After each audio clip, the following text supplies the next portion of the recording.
इस समय कार्यक्रम में जुड़े हमारे सभी स्वजन से निवेदन करना चाहूँगा कि उन्हें उनके बच्चे भी साथ में हैं, तो जिन्हें भी कोई बात पूछनी है, समझनी है, तो डॉक्टर राजेश मुजारिया जी हैं, श्री राजेंद्र गौचन जी उपस्थित हैं, श्री कुंदन कैलाबाग जी हैं। इनके साथ में ही और भी हमारे कुछ फार्मा सेक्टर के जानकार भी इस कार्यक्रम में जुड़े हुए हैं, तो वो सभी इसके लिए मदद करेंगे। तो आप सभी आमंत्रित हैं, जो भी अपनी बात पूछना चाहें, स्वागत है। माइक को अनम्यूट करके अपना नाम लेकर के कृपया सामने आइए।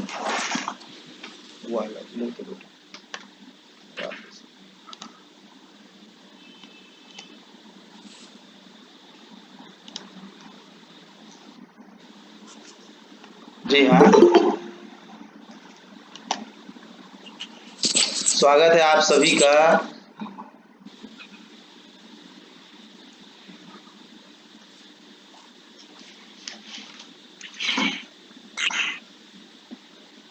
हमारे साथ जुड़े हुए स्वजन, उनके साथ में बच्चे भी जुड़े हैं। कोई भी कोई बात पूछना चाहें तो स्वागत है।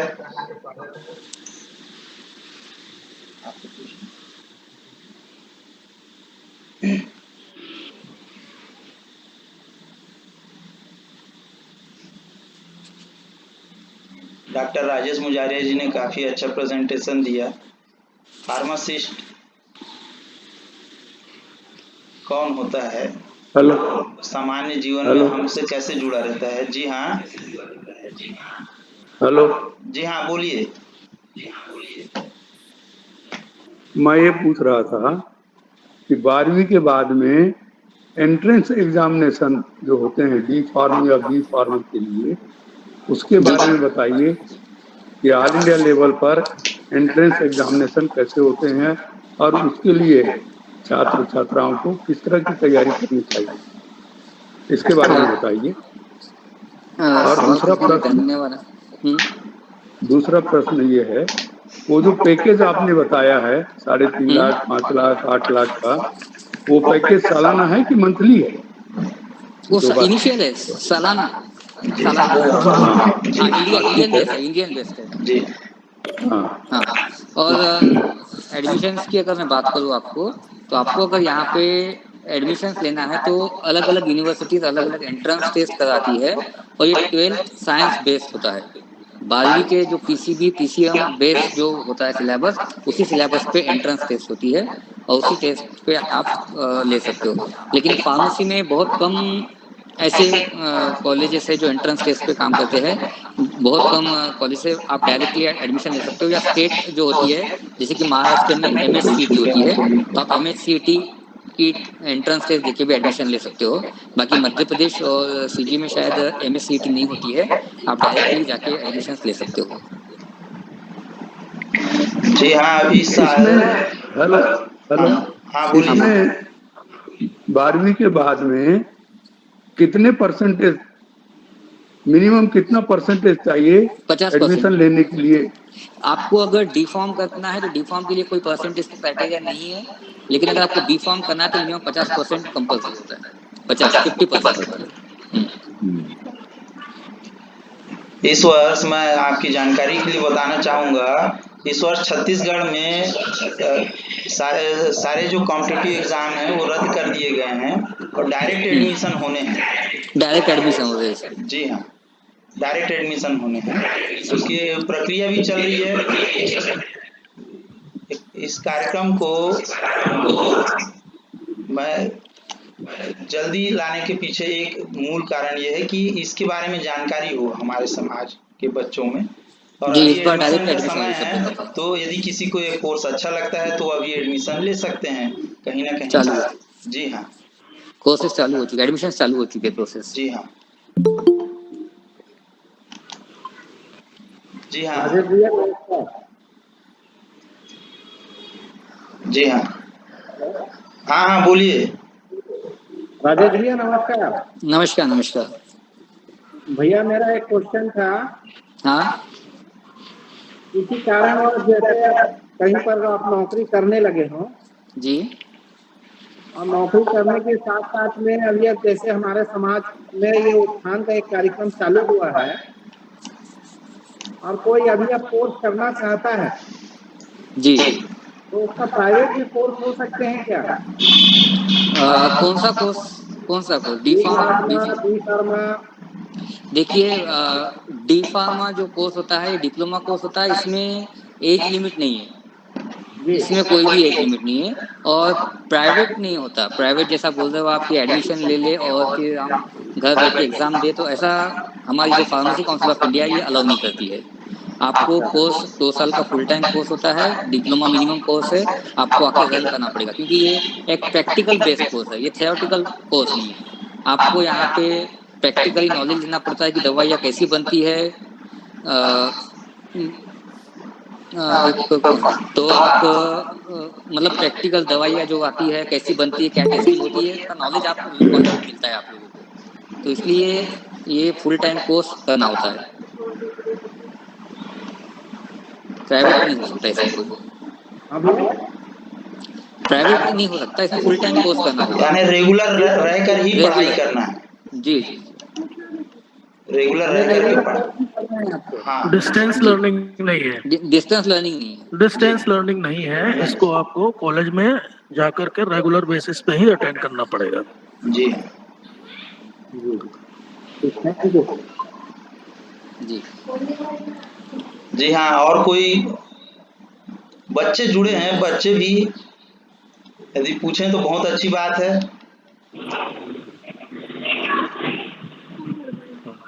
हेलो। जी हाँ।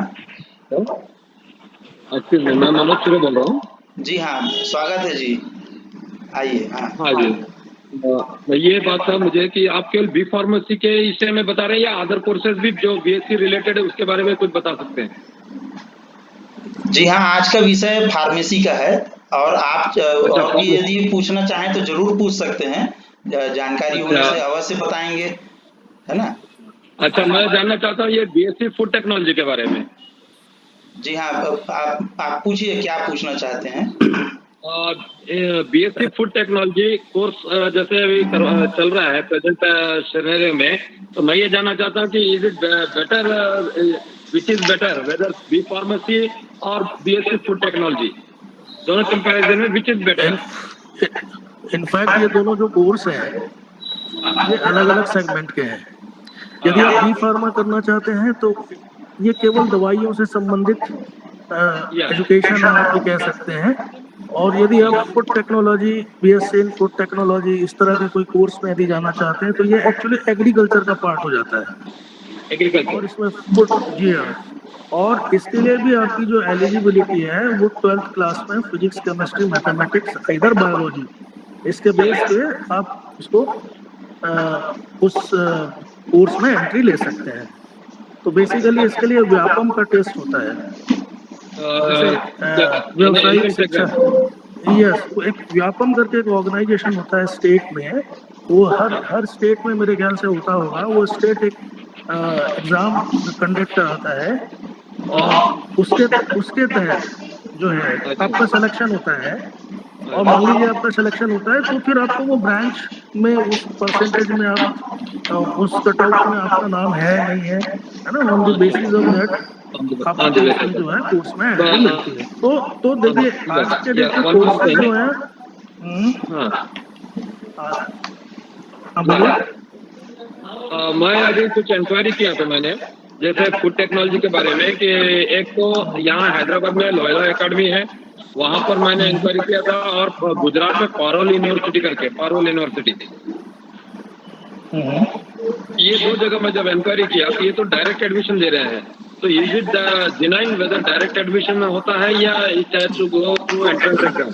नहीं, देखिए दोनों बेसिस में डिनाइन हो सकता है, प्रोवाइडेड कि जैसे अभी राजेश जी ने बताया कि आपको ये देखना है कि वो AICTE से एफिलेटेड है नहीं है, या उसकी और कौन सी ऐसी लीगल वो है, अथॉरिटी है जो उस कॉलेज को लीगल करती है ना, उसको अप्रूवल देती है, जो लीगल अप्रूवल देती है, ये आपको देखना है। और यदि उन दोनों का सर्टिफिकेशन उस इंस्टीट्यूट के साथ में है तो हम जा सकते हैं। मीन्स एक whether suppose if I'm seeing besides of career, if I go through the thinking for the career point of view, so which course is better?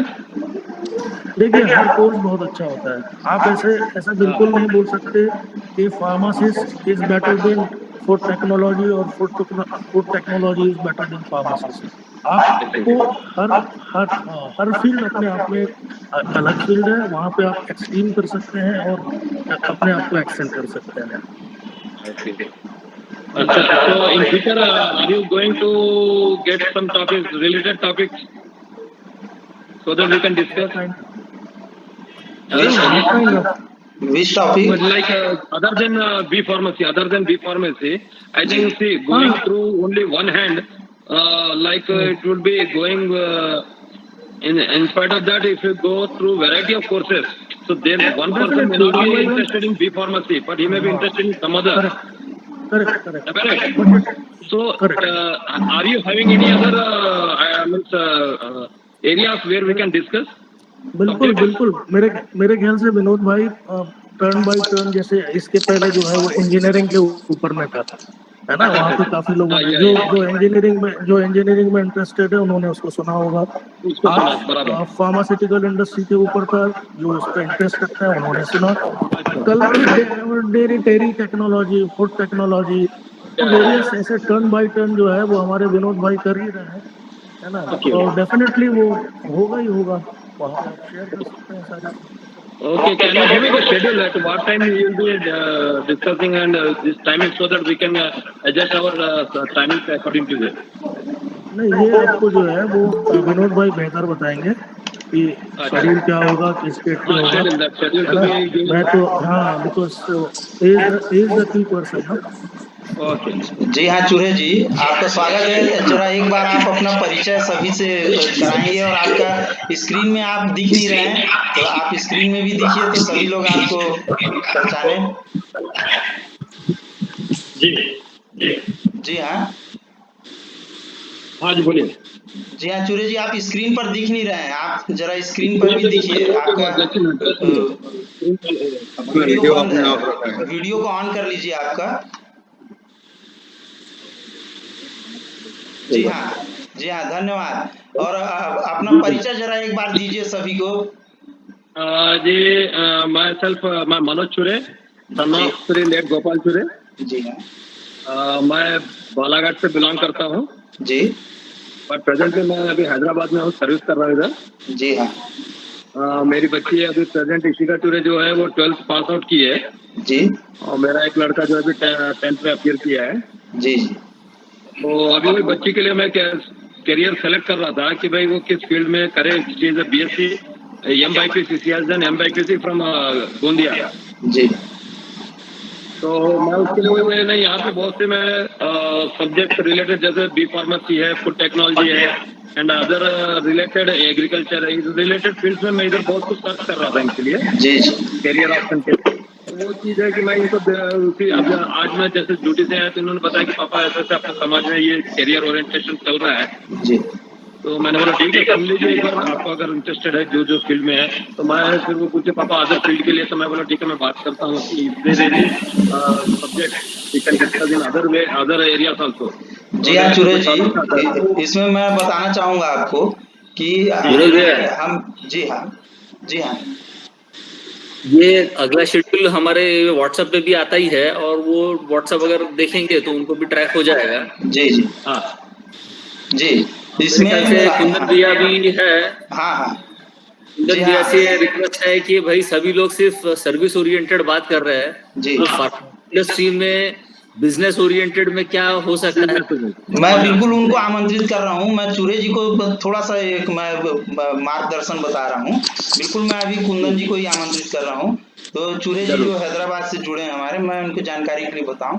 छिपा समाज शिक्षा और कैरियर ग्रुप ये मैं संचालित कर रहा हूँ आप सबके सहयोग से, पूरे समाज के सहयोग से। इसमें मेरा उद्देश्य है कि हम बहुत बढ़िया ये एक स्टेप आपने लिया है सर जी, एंड आई अप्रिशिएट इट जी। ये बहुत अच्छा है क्योंकि हमारे जो समाज है ये आज से कुछ साल पहले देखा जाए तो there were not an education oriented नहीं था, जी they were almost going toward business orientation, but now अभी जैसे सिनेरियो चेंज हो गया है, जनरेशन चेंज हुआ है, जी सब लोग अब एजुकेशन की तरफ बहुत अच्छा ध्यान दे रहे हैं जी और करियर ओरिएंटेशन हो रहे हैं। तो इस विषय में जो आप लोग फुट स्टेप लिया है, that's very good, I appreciate it. जी इसमें ये है कि ये तीसरा वीडियो कॉन्फ्रेंसिंग है सर।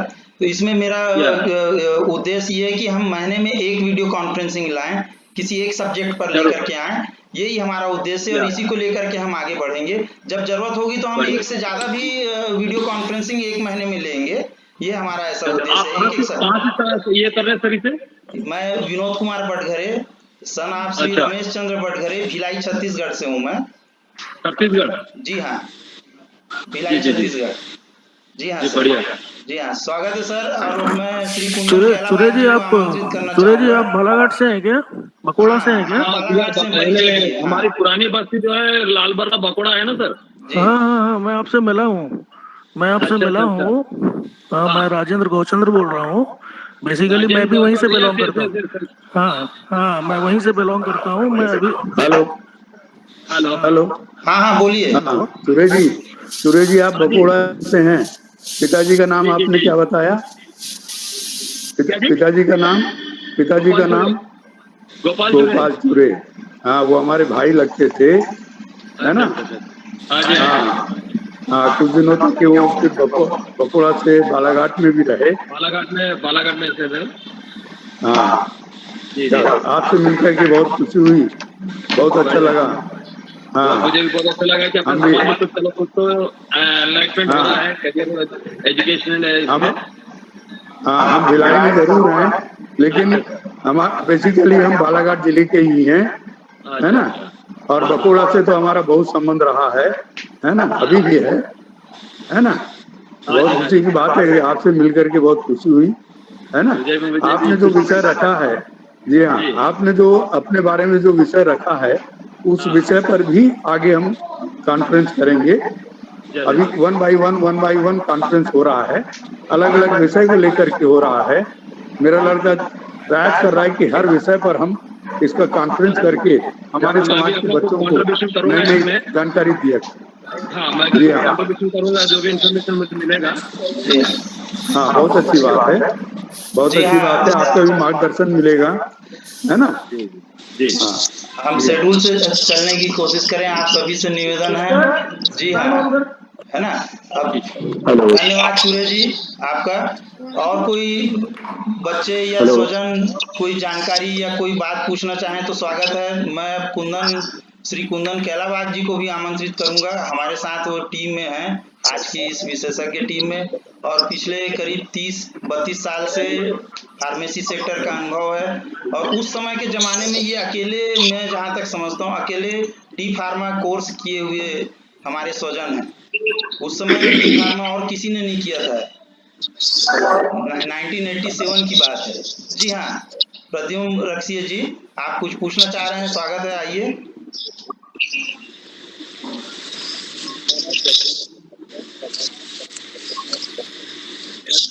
आवाज नहीं आ पा रही है रक्सीय जी आपकी ठीक से।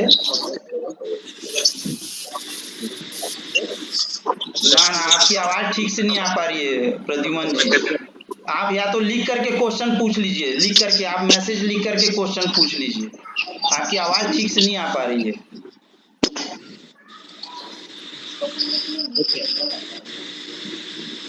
प्रद्युम्न जी, आपकी आवाज नहीं आ पा रही है। आप क्वेश्चन संदेश लिख करके पूछ लीजिए। यदि आप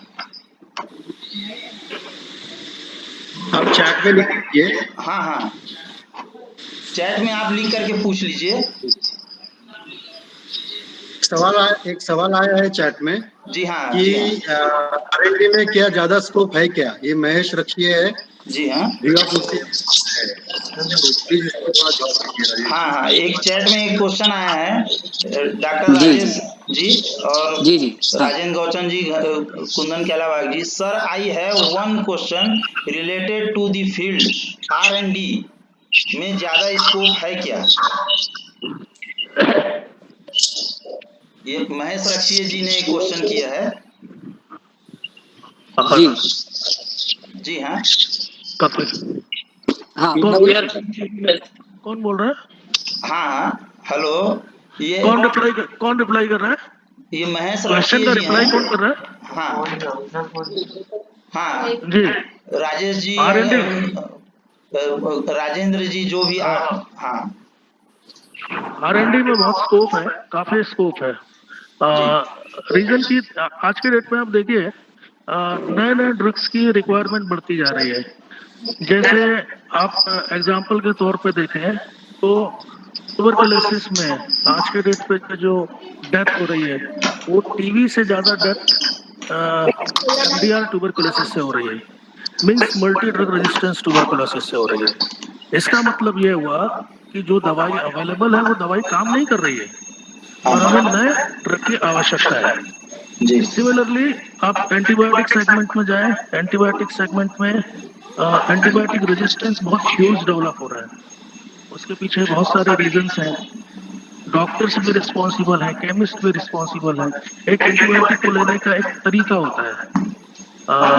एक पर्टिकुलर मॉलिक्यूल है जो आपको 6 दिन लेना है या 7 दिन लेना है, डॉक्टर डिसाइड करता है। तो उस हिसाब से वो लोग लेते नहीं है। उसको 3 दिन खाया, अच्छा लगा, बीच में ब्रेक कर दिया, तो नतीजा ये होता है कि अगली बार वही एंटीबायोटिक उस ह्यूमन बॉडी के ऊपर काम नहीं करती है। तो ये केसेस इंडिया के अंदर में बहुत तेजी के साथ बढ़ रहे हैं और आप देख ही रहे हो कि डे बाय डे नए नए चैलेंजेस, कोरोना अभी आज के डेट में है ही है, तो इस तरीके के चैलेंजेस काफी बढ़ रहे हैं। तो इन चैलेंजेस को मीट आउट करने के लिए हमारे पास एक ही ऑप्शन है, that is R&D, research and development. तो डेफिनेटली वहाँ पे ह्यूज स्कोप है। जी हाँ, धन्यवाद। मैं आमंत्रित करना चाहूँगा श्री कुंदन कैलाबाग जी को। श्री कुंदन कैलाबाग जी। नमस्कार जी। जी मैं सभी स्वजातीय बंधुओं का यहाँ पर स्वागत करता हूँ और खास करके विनोद भैया ने जो फार्मा करियर का जो प्रोग्राम मैनेज किया है उनका मैं धन्यवाद देता हूँ। अब सारी जानकारी तो राजेश जी ने तो दे ही दी है। हम पुराने फार्मासिस्ट है और नए रूल के हिसाब से जितने भी कानून कायदे हैं वो सब राजेश जी ने सब बता दिए है आपको स्लाइड के जरिए। और इसके अलावा और आप कुछ पूछना चाहते हैं पुराना तजुर्बा तो मुझसे आप पूछ सकते हैं। जी हाँ, जी हाँ, स्वागत है। वैसे अगर देखा जाए तो बॉम्बे टेक्निकल बोर्ड में सबसे हार्ड कोर्स फार्मेसी का होता है, बहुत क्रिटिकल कोर्स होता है। इसको बड़ा दिल से और ध्यान से ही इसकी पढ़ाई करना पड़ता है। इसके फार्मूलेशन ही इतने ज़्यादा होते हैं कि दिमाग में रखते रखते आदमी यानी डिप्रेशन में जाता है। और तो फिर आगे जो बैचलर कोर्स है बी फार्मेसी तो थोड़ा इजी जाता है क्योंकि वहाँ पर स्टेप बाय स्टेप पढ़ाई होती है उसकी। जी और एम फार्मा तो क्या मास्टर डिग्री होती है। मास्टर डिग्री के साथ में और एक राजेश जी ने बताया नहीं कि एक लॉ कोर्स होता है उससे अटैच में। मैंने एक कॉलेज ऐसा देखा हूँ जो जयपुर के अंदर है, हमको 2 साल का लॉ कोर्स और 2 साल का एम अलग से नहीं करना पड़ता है, इसको अटैच में 3 साल का कोर्स कर दिया है। इस कोर्स का नाम बताइएगा श्री कुंदन जी। एम फार्मा बोलते हैं बस, हाँ, जिसमें ड्रग इंस्पेक्टर या ड्रग कमिश्नर डिस्ट्रिक्ट का बनता है। राजेश जी को पूरी वैसी जानकारी होगी, मुझे उतनी जानकारी नहीं है, लेकिन इसमें क्या होता है कि लॉ की ज़्यादा ज़रूरत पड़ती है ड्रग कमिश्नर के लिए और ये डिस्ट्रिक्ट लेवल पे अरेंज मैनेज होता है। फार्मास्यूटिकल जूरिस्प्रूडेंस बोलते हैं इसको। हाँ, तो इसका एक कॉलेज मुझे अभी मालूम है कि एक जयपुर के अंदर में वो कॉलेज है जिसको बी फार्मेसी के बाद में अगर एम फार्म करना है तो वो लॉ जुड़ करके कर सकता है। वो 1 साल उसको ऑफ होता है, यानी 3 साल का टोटल कोर्स होता है। हमारे यहाँ से एक लड़की गई है, मैंने भेजा उनको यहाँ से, तो वो लड़की जयपुर में अभी दोनों भी कोर्स एक साथ कर रही 3 साल का। कुछ ऐसे कोर्सेज होते हैं कि जिसके लिए लॉ की बहुत ज़रूरत होती है, जो कि ड्रग कमिश्नर बनने के लिए बहुत ही ज़रूरी होता है। ये मुझे जानकारी एक मालूम है। और हो सके तो डी फार्मेसी भी अगर कर लो तो 2 साल में मेडिकल स्टोर डाल सकते हैं और सराउंडिंग का एक छोटा सा डॉक्टर बन जाता है। अपने परिवार की तबीयत देखना और अपने सराउंडिंग में जो अपने दोस्त भाई है उनको बहुत खुशी से वो उसको हेल्थ मेंटेन कर सकते। एक छोटा केमिस्ट बहुत ही अच्छी भूमिका अपनी निभा सकता है, ये मुझे मालूम है। जी, आपका और कोई अनुभव? जी हाँ। आज 33 साल का मेरा ये अनुभव हो गया है कि मुझे पूरे ड्रग फार्मूलेशन, उसके इंडिकेशन, कॉन्ट्रा इंडिकेशन सारे की सारी जानकारी हो गई है। और दवा देने के पहले कई डॉक्टर तो मुझे ऐसा पूछ लेते कि इसका यूज क्या होगा, ये फार्मूलेशन का यूज क्या होगा। मुझे फार्मूलेशन के ज़्यादा से ज़्यादा इंडिकेशन, कॉन्ट्रा इंडिकेशन सारे मालूम होते। और जैसे कि राजीव भाई ने भी बताया कि फॉरेन कंट्री में फार्मासिस्ट जो होता है इसका दवा लिखने का और दवा देने का और उसका डोजेस जो होता है ये मैनेज करने की जिम्मेदारी जो होती है सिर्फ फार्मासिस्ट की होती है। डॉक्टर ओनली डायग्नोज करता है, डायग्नोज करने के बाद में उसको प्रिस्क्रिप्शन पे लिख के दे देता है कि आप इस पे जो दवा देना है वो दे सकते हैं। इतनी जिम्मेदारी फार्मासिस्ट की होती है। और काफी अच्छा ये जो करियर जो है फार्मेसी का ये बहुत ही अच्छा है, लेकिन बच्चों को ज्यादा इंटरेस्ट नहीं है क्योंकि हार्ड कोर्स है। हेलो, थोड़ा इसके फार्मूलेशन वगैरह जो होते हैं बहुत ही हार्ड होते हैं और उतना जल्दी ये बहुत ही ज्यादा तकलीफदायक है। हेलो राजेश जी। हाँ जी। राजेश जी, जी मैं एक क्वेश्चन पूछ रहा हूँ। हाँ जी। जिस तरह से एक इंजीनियर छात्र जो है वो पीएससी और यूपीएससी करके आईएएस कर सकता है ना, उसी तरह से क्या एक इंजीनियर फार्मेसी में जाकर के पीजी वगैरह कर सकता है? नहीं, नमस्कार। नहीं कर सकता। फार्मेसी इसमें कोई फार्मेसी में फार्मेसी ग्रेजुएट कंपलसरी है। एक्चुअली भैया जी, मैं ये पूछ रहा था कि जो बी किया हुआ लड़का है या लड़की जो भी है, बी बीटेक किए हुए, अब वो वहां से फार्मेसी में जाना चाहता है। ऑलरेडी उसने पहले भी पीसीएम करके ही इंजीनियरिंग किया है और इंजीनियरिंग करने के बाद में अब वो अगर ये चाहता है कि मैं फार्मेसी करूं, तो क्या वो फार्मेसी में, जैसे कि इंजीनियरिंग करने के बाद में यूपीएससी और एसपीएससी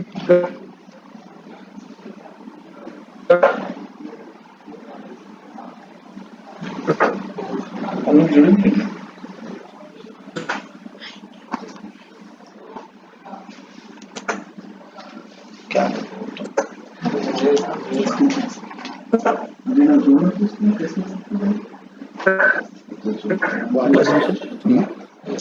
कैसे गेट सर्टिफिकेट का गैप मतलब? सर्टिफिकेट मीन्स उसने 4 साल का कोर्स ऑलरेडी बीई का किया है। हाँ, आफ्टर 12 तो उसको तहसील से एक गैप सर्टिफिकेट बनाना पड़ेगा कि 4 साल मैंने ये कोर्स किया हूँ और उसके बाद में मैं डिप्लोमा में एडमिशन लेना चाहता हूँ, उसके लिए गैप सर्टिफिकेट एफिडेविट करना पड़ता है।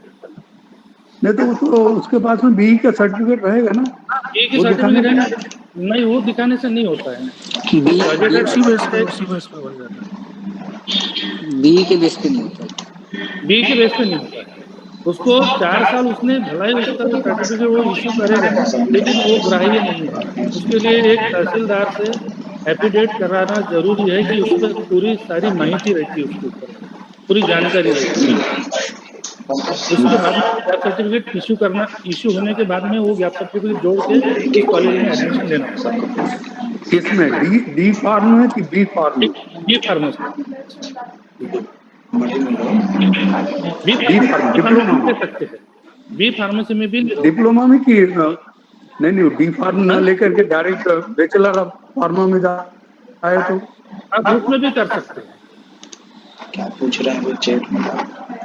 कर सकते हैं, लेकिन उससे और 4-5 साल वेस्टेज जाएगा। और डी फार्मेसी का मीनिंग ये है कि आप डायरेक्टली 2 साल का डिप्लोमा कोर्स कर लो आपको मेडिकल चाहे कोई PSC सेंटर में या कोई हॉस्पिटल केमिस्ट अगर आपको सर्विस मिलती है तो वहाँ मिल जाता है। अच्छा। लेकिन ये बी करने का कोई मतलब हाँ। हेलो जी हाँ, हेलो। एक क्वेश्चन आया है। हेलो हाँ, हेलो। एक और कोई क्वेश्चन आया बिना सवाल है महेश रक्षिए जी के द्वारा। एम फार्मा के लिए GPAT एग्जाम कंपलसरी है क्या? हाँ, गेट एग्जाम तो बिल्कुल कंपलसरी है ये बी फार्मा के बाद में। हाँ, नहीं, फिर से क्वेश्चन सुनिए। एम फार्मा के हाँ। लिए GPAT एग्जाम कंपलसरी है क्या? राजेश भैया बताएंगे वो। हेलो। हाँ राजेश जी, एक हाँ, क्वेश्चन। जीपैट पहले कंपलसरी था। पहले बी फार्म के लिए जीपैट नहीं, गेट एग्जाम होती थी। जो बी फार्म के बाद गेट क्वालिफाइड होने के बाद ही आप एम फार्म में एडमिशन ले सकते थे। लेकिन अब वो गेट की जगह पे जीपैट चालू हो गई है। और जीपैट भी अब चालू है, बट अब कंपलसरी नहीं है। अच्छा। अगर आप जीपैट हो तो आपकी जब एडमिशन होती है तो मेरिट लिस्ट आती है। तो मेरिट लिस्ट पे पहले जीपैट का स्कोर होता है। पहले अगर जीपैट एडमिट अगर है तो आपका पहला प्रेफरेंस रहेगा, और जीपैट नहीं है तो उसके बाद आपका नंबर लगेगा। अच्छा कंपलसरी नहीं है। जी। और जीपैट का एक फायदा होता है कि अगर आप जीपैट क्वालिफाइड हो तो आपको AICTE की तरफ से स्कॉलरशिप मिलती है, स्टाइपेंड मिलती है। आपको मैं बताना चाहता हूँ कि अगर आपने जीपैट क्वालिफाई किया है और आप एमकॉम में एडमिशन लेना चाहते हो तो आपको 8,000 महीना का स्टाइपेंड मिलता है AICTE की तरफ से। जी, बहुत उपयोगी जानकारी डॉक्टर राजेश जी। महेश रक्षी जी यदि जुड़े हुए हों तो इस क्वेश्चन के लिए बहुत धन्यवाद डॉक्टर राजेश जी को। और कोई कुछ क्वेश्चन पूछना चाहे तो स्वागत है। I have a question to Rajesh sir, doctor Rajesh sir. जी हाँ, पूछिए। I am Pradyumna Raksiya, son of doctor Amrit Raksiya, Balaghat से। I am pursuing B pharmacy 4th year sir. What should I choose after B pharmacy, M pharmacy और ILS? या मैं अगर M pharmacy करूं तो किस सब्जेक्ट से मुझे करना ज्यादा सही रहेगा?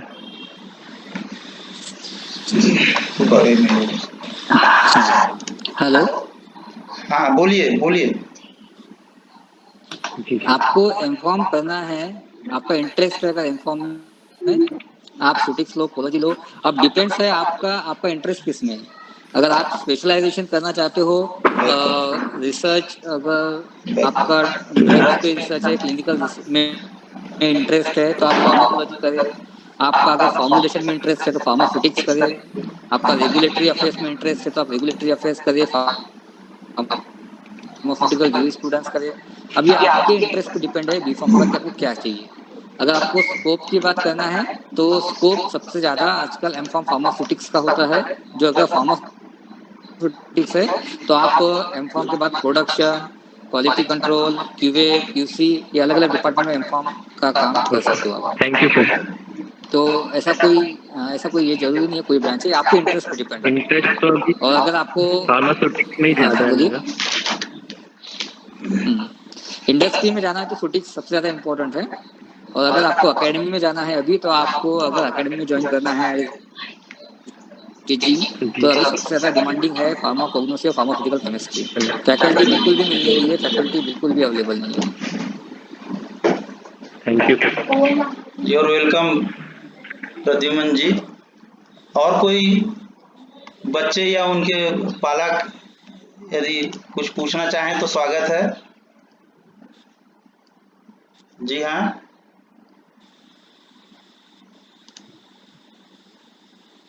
आप सभी स्वजन मुझे सुन पा रहे हैं? यदि और कोई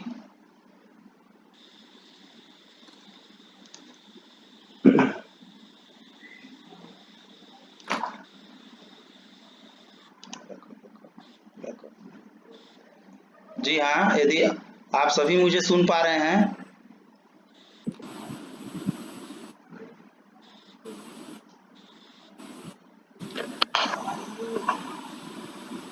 हाँ राजेश जी, हाँ बालाघाट से। जी हाँ, स्वागत है चूरे जी। हाँ, नमस्ते। नमस्ते। कुंदन पहला जी कभी नमस्कार, और राजेंद्र दर्शन जी को नमस्ते। मैं ये जानना चाह रहा था, आपने नमस्कार जी। बी फार्मा के लिए 50% चाहिए आपको 12th में। तो ये टोटल का बताया था कि पीसीबी पीसीएम इसका 50% चाहिए। हाँ पीसीबी या और इसमें ये भी कह रहे हैं कि केमिस्ट्री उसकी स्ट्रॉन्ग चाहिए जी केमिस्ट्री स्ट्रॉन्ग चाहिए क्योंकि केमिस्ट्री का ज्यादा इंप्लीमेंट शायद इसमें है। नहीं वो ऐसा है पीसीबी या पीसीएम कोई भी चलता है कोई भी नहीं दोनों में तो कॉमन है केमिस्ट्री। हाँ लेकिन मेरा तो मानना है कि आपका जो ये फार्मेसी है इसमें केमिस्ट्री का ज्यादा केमिस्ट्री बहुत ज्यादा इम्पोर्टेंट है नेचुरली केमिस्ट्री ज्यादा अच्छा होगा उसके लिए ज्यादा अच्छा है। अच्छा इसमें स्ट्रक्चर कुछ बता पाएंगे कि हर कॉलेजेस के अलग अलग होते हैं ऐसा कुछ है? हर कॉलेज के अलग होते हैं। अच्छा अलग 50,000 से लेके 1 लाख तक के फीस है पर ईयर वो डिपेंड है कॉलेज कैसा है। हाँ किसी कॉलेज में 50,000 पर ईयर फीस है किसी कॉलेज में 1 लाख फीस है। अगर आप नायपर में पढ़ रहे हो तो नायपर में 30,000 35,000 फीस है। गवर्नमेंट नागपुर अगर आप बात करते हो तो वहाँ 15,000 फीस है बी फॉर्म की। भोपाल में जाइए गवर्नमेंट में तो वहाँ तो 10,000 फीस है। प्राइवेट में 50,000 60,000 है। तो अलग अलग कॉलेजेस के जैसे अलग आपने अलग बताया कि गवर्नमेंट कॉलेजेस में फीस कम है।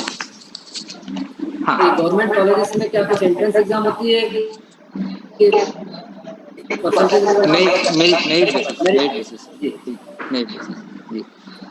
सीईटी होती है स्टेट गवर्नमेंट सीईटी लेती है। जैसे अगर महाराष्ट्र की बात करें तो महाराष्ट्र में सीईटी होती है। आप अगर सीईटी क्वालिफाई हो तो सीईटी का परसेंटेज और आपका 12th का पीसीबी का परसेंटेज इनको दोनों को 50% मिला के जो मेरिट लिस्ट बनती है उसके बेस पे आपका एडमिशन होता है। तो इस साल कोरोना के कारण अब सीईटी होने वाली नहीं है तो शायद 12th बेस पे एडमिशन होंगे इस साल। जैसे प्राइवेट कॉलेज में एडमिशन लेते हैं तो जो अदर स्टेट में लेता है उसको क्या डोनेशन वगैरह कुछ एक्स्ट्रा लगता है कि नहीं ऐसा डोनेशन नहीं डोनेशन कहीं पर नहीं है। डोनेशन नहीं है। अब डायरेक्टली क्या हो गया है ऑन साइट एडमिशन स्टार्ट हो गई है। आप जाके कॉलेज में डायरेक्टली एडमिशन ले सकते हैं। अब उस कॉलेज में अगर सीट्स अवेलेबल है तो आपको डायरेक्ट एडमिशन हो जाएगी। सीट्स अवेलेबल नहीं है तो डोनेशन खत्म हो गया। पहले मैनेजमेंट सीट होती थी 6 सीट्स हर कॉलेज को मैनेजमेंट बेस पे मिलती थी पर वो बंद हो गया है मैनेजमेंट बंद कर दिया। बहुत बहुत धन्यवाद आपको बहुत अच्छी जानकारी आपने दिया है।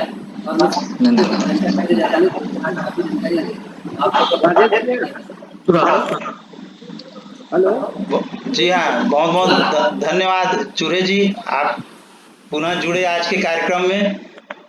जी जी धन्यवाद आपका धन्यवाद।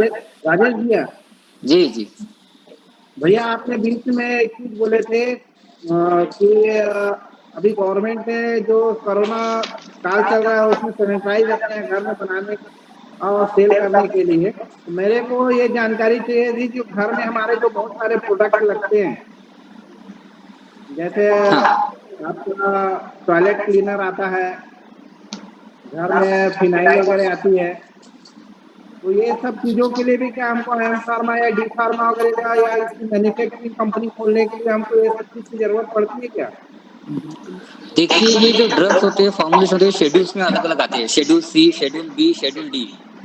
तो ये किस शेड्यूल में आते हैं? ड्रग एंड कॉस्मेटिक एक्ट होता है ये। ड्रग एंड कॉस्मेटिक एक्ट में अलग अलग शेड्यूल्स बने हैं अलग अलग दवाइयों के।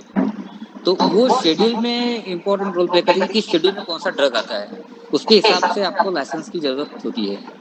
अब जो सैनिटाइजर की मैंने आज एग्जांपल बताया था तो सैनिटाइजर ऐसा हो गया था कि ये लाइफ सेविंग हो गया था। तो इसके लिए कोई भी शेड्यूल इंपॉर्टेंट नहीं था। आप अगर क्वालिफाइड हो क्वालिफाइड इन द सेंस आप बी फॉर्म हो तो आपको लाइसेंस मिलता है। और मैं आपको ये भी जानकारी बताना चाहता हूँ अभी कि अगर आपने बी फॉर्म किया है तो आपके बी फॉर्म के रजिस्ट्रेशन पे आपको गवर्नमेंट लोन देती है मुद्रा लोन 10 लाख तक का। हाँ अगर आपने B bachelor of pharmacy B Pharm के बेस पे हाँ bachelor of pharmacy degree graduation. अगर आप ग्रेजुएशन किए हो बैचलर ऑफ फार्मेसी है आपकी तो आप को गवर्नमेंट ऑफ इंडिया मुद्रा लोन के माध्यम से 10 लाख रुपए तक का लोन देती है। आप मैन्युफैक्चरिंग यूनिट एस्टैब्लिश कर सकते हो। नहीं मैं अपना क्वेश्चन फिर से रिपीट करता हूँ राजेश भैया। जैसे मैं फिनाइल और आपको घर में लगने वाले बहुत सारे प्रोडक्ट जो बेस आपका केमिकली बेस है अगर मैं उसकी छोटी सी एक फैक्ट्री डालना चाहूँ या हमारे समाज का कोई बंदा फैक्ट्री डालना चाहे तो उसके लिए उसको क्या लाइसेंस में क्या क्वालिफिकेशन की जरूरत पड़ेगी? देखिए मैं बता रहा आपको, उसमें दो चीजें होती है। एक होता है ये केमिस्ट्री आपका, अगर एक मैं बताता मेडिसिनल एंड टॉयलेट प्रिपरेशन एक एक्ट है, medicinal and toilet preparation act में ड्रग एंड कॉस्मेटिक एक्ट के अंदर ही आता है।